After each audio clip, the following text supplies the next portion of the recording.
Bonjour ou bonsoir à tout le monde. Euh, pour me présenter, je suis le nommé El Garbi Mohamed Marwan, euh, de nationalité tunisienne, et c'est ce que la Tunisie m'a donné comme nom par la famille qu'elle m'a adapté là-bas en Tunisie. Et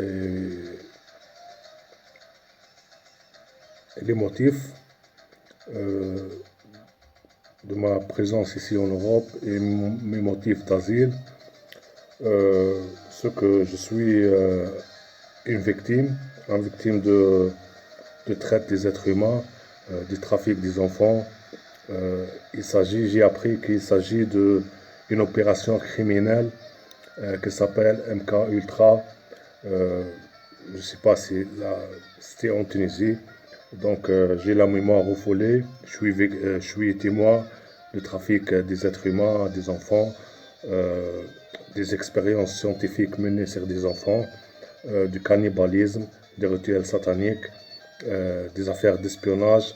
Euh, j'ai vécu beaucoup des expériences scientifiques sur moi, ce qui m'a refoulé la mémoire. Je me rappelle de rien, même de mon enfance, j'ai juste des flashs de mémoire. C'est ça les motifs que je me trouve ici en Europe. C'est pour demander asile. Euh, je suis victime et personne ne peut dire le contraire. Euh, voilà, c'est mes motifs et je crois que c'est assez pour me faire écouter. Et voilà, ça c'est les motifs d'asile. Comme je vous répète, je suis victime de traite des êtres humains, de rituels sataniques, de cannibalisme. C'était passé en Tunisie euh, et la famille qui m'a adapté en Tunisie, c'est eux qui m'ont donné ce nom-là. Il s'agit d'un transsexuel. Euh, Juste pour vous dire ça, je ne veux pas me mêler dans les trucs politiques, mais c'est un agent de Mossad israélien. Euh, je suis à l'égard de tout conflit, de tout quelque chose, mais juste je vous dis ça pour savoir le milieu dans lequel j'ai été.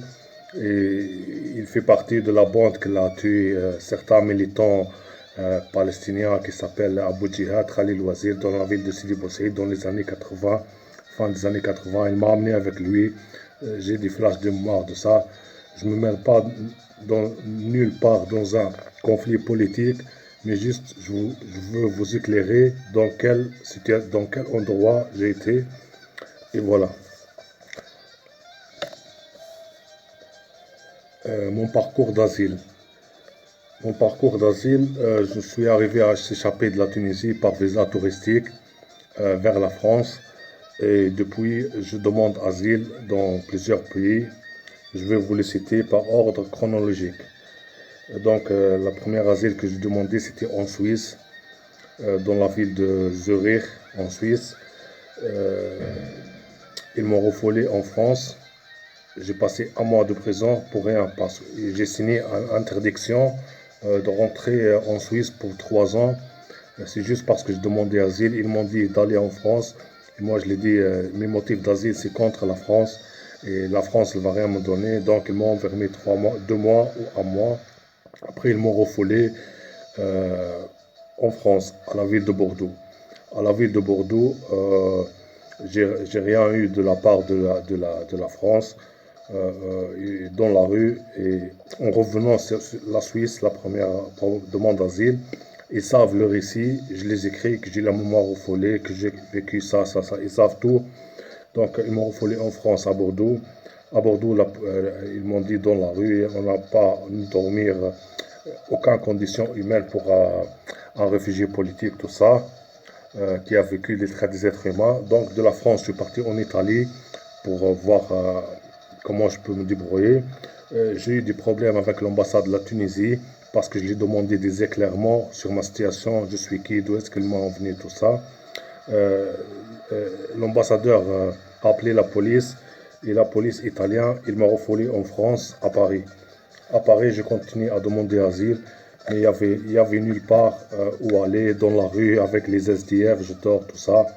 Et ils savent, j'ai écrit les récits à la réfugiés apatrides en France.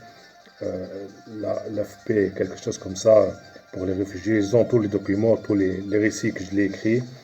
Je vais le mettre accompagner cette vidéo-là. De Paris, j'ai essayé de quitter la France. Je voulais partir en Suède. Je me suis fait arrêter par la police allemande dans la ville de Francfort. Ça, c'était en juin 2018. Et dans la ville de Francfort, la police allemande m'a fait signer des papiers sans traducteur, sans rien. C'était en interdiction. Après, j'ai appris ça. Et ils m'ont refoulé de l'Allemagne. Je les ai dit que je ne veux pas demander asile en Allemagne. Je veux partir au Suède. Ils m'ont dit littéralement, tu n'as pas le droit de passer par l'Allemagne. Et j'ai signé des papiers que je ne connais pas la langue ni rien. Et j'étais refoulé en France, à la ville de Strasbourg. Donc je suis revenu à Paris pour voir l'asile, mais on dirait que j'étais provoqué, tout ça. Et il n'y a pas aucune condition. Donc je suis retourné en Suisse. Et vu que j'ai interdiction, ils m'ont mis en prison encore. Après, ils m'ont refoulé en France, à Paris. Et à Paris, j'étais toujours dans la rue, tout ça. Ça, c'était 2018, la fin d'été 2018. Donc, à Paris, il n'y a rien. Donc, je partirai encore en Suisse en essayant toujours de me faire écouter. En Suisse, j'étais... je suis parti en Suisse, à Paris-Wilson, à la Haute Commissariat des Nations Unies pour les droits de l'homme. J'ai rencontré une assistante, je lui ai raconté tout ça, je lui ai laissé des documents. Elle m'a donné comment je peux lui envoyer une plainte officielle, tout ça. De là-bas, je suis parti à Bruxelles pour demander asile. J'ai demandé asile à Bruxelles. Ils m'ont mis dans un centre de réfugiés qui appartient à l'organisation Filles d'Asile. Et de là-bas, ils m'ont amené toujours en prison pour rien, pour rien. Ils m'ont envoyé la police, ils m'ont dit, la France te demande pour traiter ta demande d'asile. J'étais un mois en prison pour rien. J'ai jamais volé, j'ai jamais menacé la sécurité de personne. Je suis tranquille. Ils m'ont amené en prison. Ils m'ont refoulé en France, à Bordeaux. Et à Bordeaux, c'était toujours dans la rue, tout ça.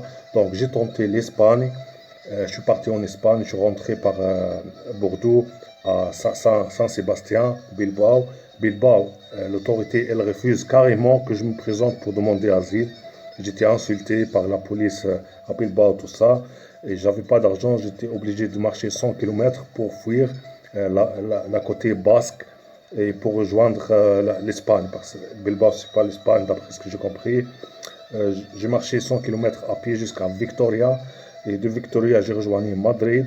Et Madrid, j'ai passé 5 mois dans la rue. Je mange de la poubelle carrément. L'autorité espagnole, elle refuse que je demande asile. Ils me disent, tu dois avoir une maison, un appartement qu'elle te appartient pour que tu demandes asile. Donc, j'ai resté 5 ou 6 mois dans la rue, totalement SDF. Je mange de la poubelle. Et de là-bas, j'ai essayé de contacter des organisations et tout ça. Ils m'ont même enfermé dans un hôpital psychiatrique, comme ça pour rien, parce que je manifeste. La police m'a volé des documents très importants, tout ça. De là-bas, j'ai quitté fin septembre 2019. J'ai quitté je suis revenu en Belgique, à Bruxelles, pour demander encore asile. Ils m'ont donné un centre, ils m'ont dit oui, tu as le droit, on va t'écouter, tout ça. J'ai resté un mois et demi dans le centre Filles d'Asile. Après les services d'immigration, ils m'ont enfermé en prison, carrément en prison, pour rien, comme d'habitude. Je les ai dit qu'est-ce que je faisais, vous pouvez me donner un ordre de quitter le territoire et je quitte volontairement. Vous n'avez pas le droit de me mettre en prison chaque fois. Donc voilà. Ils m'ont refoulé en Espagne. Ils m'ont dit, l'Espagne, elles veulent traiter ta demande, c'est plus la France. Donc ils m'ont mis dans un avion avec la police. Ils m'ont refoulé en Espagne, à Madrid. C'était décembre. J'ai dormi dans la rue en plein décembre à Madrid. Et j'ai essayé de quitter Madrid. J'ai quitté Madrid. J'ai traversé la France. Je suis parti en Allemagne. Je suis venu en Allemagne pour demander asile. Et vu que j'ai signé l'autre papier de l'interdiction, donc l'Allemagne, elle m'a refoulé avec la force à Strasbourg, en France. Ils m'ont dit, t'as interdiction, tout ça. Ils m'ont menacé même, si je reviens en Allemagne, ils vont me refouler en Tunisie. J'avais les documents de la Cour pénale internationale, tout ça. Donc de Strasbourg, Je suis parti à Luxembourg. J'ai demandé asile à Luxembourg. Ils m'ont laissé 2 jours. Après, ils m'ont dit si la France elle veut traiter ta demande. Je suis parti en France à Metz. Et à Metz, la préfecture, elle veut pas. Elle m'a dit tu dois aller à Paris. Tu dois demander asile là-bas. Donc j'ai quitté Metz, la France. Je suis parti aux Pays-Bas, en Hollande. J'ai demandé asile en Hollande. Ils m'ont mis dans un centre des réfugiés avec des Algériens, des Tunisiens qui me provoquent. J'étais menacé de mort, j'étais insulté, tout ce que vous pouvez imaginer. Et la police, il fait rien. Je lui demandais même de venir quand je voulais fuir parce que j'ai fui carrément. Et la police, il ne veut pas venir dans le centre des réfugiés pour que je prenne mes affaires. Donc j'ai quitté la Hollande. J'ai dormi 2 semaines dans la rue en Hollande, dans la ville d'Utrecht, pendant le coronavirus. Welcome. Donc, et de la Hollande, je suis venu ici en Allemagne. J'ai demandé asile, ça fait maintenant 9 mois, je suis en Allemagne. La situation actuelle, je suis dans un centre de réfugiés qui s'appelle Maltesa. Je faisais l'interview, tout ça. Donc, je ne veux pas dire, vous pouvez voir les autres vidéos dans la chaîne, de ce que j'ai vécu ici, jusqu'à maintenant, jusqu'à aujourd'hui, jusqu'à cette dernière heure, tout ce que j'ai vécu de cette organisation, des responsables, des réfugiés, tout ça, tous les problèmes que vous pouvez imaginer, je suis suivi par le réseau que je réclame. Voilà.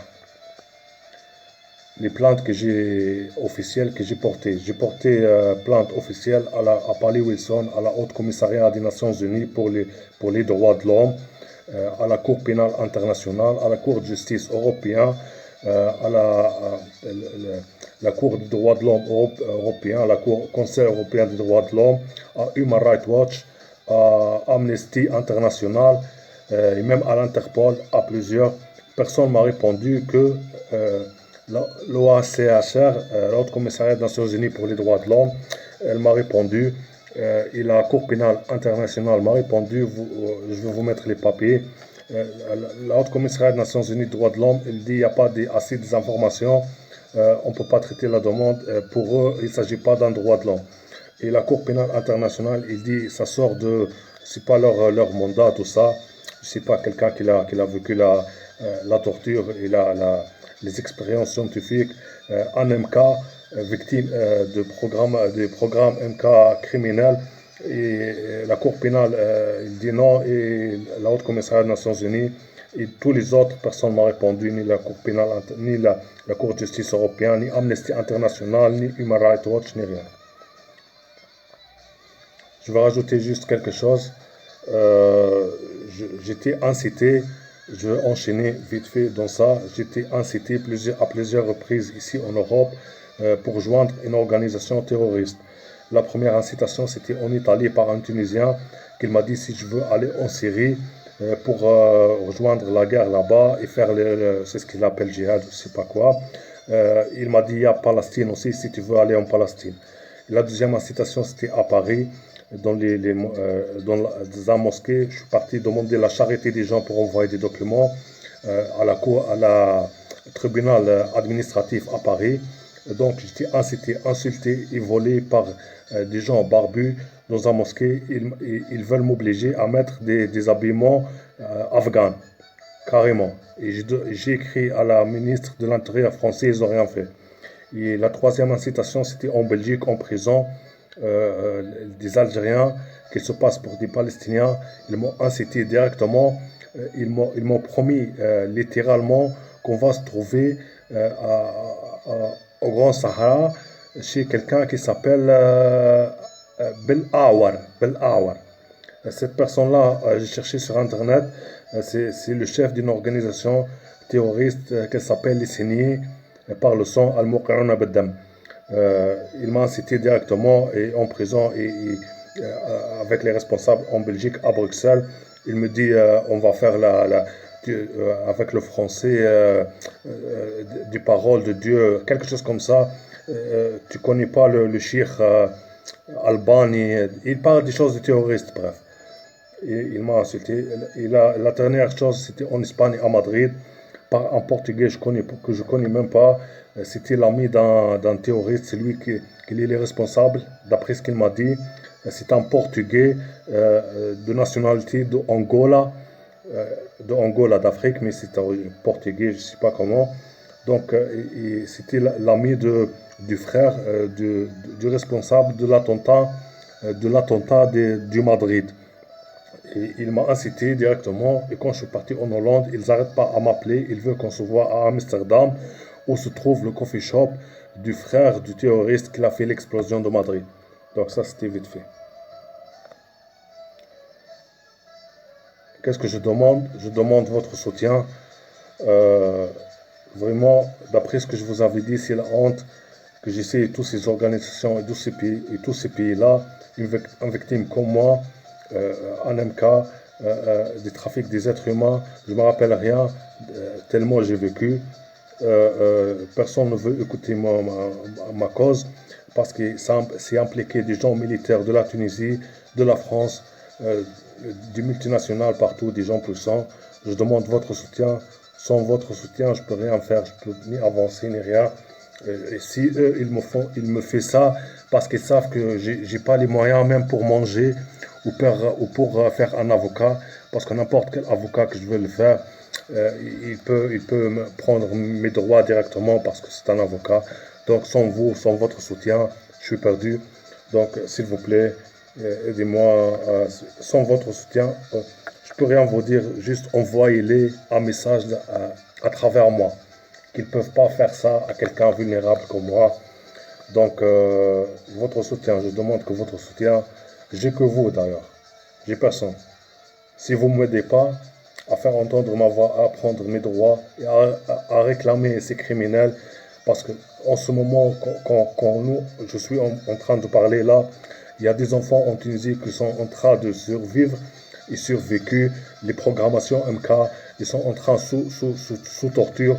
Je veux pas, il n'y a pas assez de temps pour parler de terrorisme, tout ça, parce que même en Tunisie, j'étais incité à rejoindre des organisations terroristes par des gens militaires de la Tunisie, des retraités du militaire de la Tunisie. Donc je demande votre soutien. Je suis rien sans vous et j'espère que je trouve quelqu'un qui prend l'initiative. Remerciements, je veux remercier tout le monde sur Twitter, sur LinkedIn, sur tout ça. Je veux remercier tout ce qui m'a soutenu et tout ce qui m'envoie même un message de courage. Ça me tient beaucoup moralement. Vous ne savez pas où est-ce que je me trouve. Je me trouve dans un endroit, des gens pas bien, des gens, vous savez, dans la science de la criminologie, il y a un terme qui dit il y a des preuves qu'elles ne sont pas visibles mais évidentes. Voilà, les saveurs savent ça. Donc, merci beaucoup pour votre soutien et j'espère que j'étais pas long et merci à tous qui a pris le temps de regarder ça. Je continue, je continuerai. Aidez-moi. Bye bye.